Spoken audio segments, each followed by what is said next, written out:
જયારે 2014 થી 22 સુધી ધર્મેન્દ્ર પ્રધાન જયારે પેટ્રોલિયમ મંત્રી હતા ત્યારે 780 કરોડ રૂપિયા ઓએનજીસી ના RSS ની સંસ્થાઓને આપ્યા છે. અને 2022 પછી એ હરદીપ પુરીને અપાયો વ્યવહાર, અને એબસ્ટેઇન ફાઇલ નો એનો એવોર્ડ હતો. પણ એ એબસ્ટેઇન ફાઇલ નું થયું શું અંતે? મને આ છેલ્લો એબસ્ટેઇન ફાઇલ હજી પણ જાગે છે. હમણાં જ ગયા અઠવાડિયે એબસ્ટેઇન ફાઇલની અંદરથી ગેટ્સ ફાઉન્ડેશનને ડિલીટ કર્યું છે.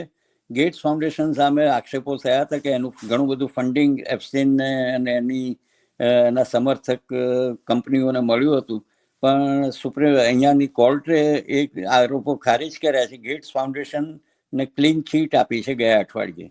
આ કેસ હજી જાગી રહ્યો છે અને ઘણા બધા ફણગા હજી પણ ફૂટી રહ્યા છે. એવરીડે નવા નવા ફણગા આવે છે.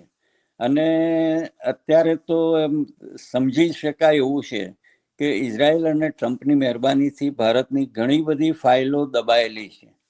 કદાચ સુબ્રમણ્યમ સ્વામી વહેલા મોડા ધડાકા કરે તો નવાઈ નથી. જી જી.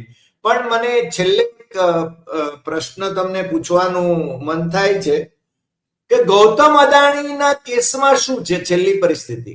હજી પેન્ડિંગ છે. એની સુનાવણી જુલાઈ ઓગસ્ટની અંદર જ, એટલે જુલાઈ તો પતવા આવ્યો છે, કદાચ ઓગસ્ટની તારીખો છે. અને એ કેસની અંદર કોર્ટે ડિપાર્ટમેન્ટ ઓફ જસ્ટિસનો જવાબ માંગ્યો છે. પોતાના જ વિભાગના વડાઓનો જવાબ માંગ્યો છે કે તમે કયા આધારે આ બધા નિર્ણયો કરી રહ્યા છો. જી. એટલે લટકતી તલવાર અદાણી પર છે. રાઈટ.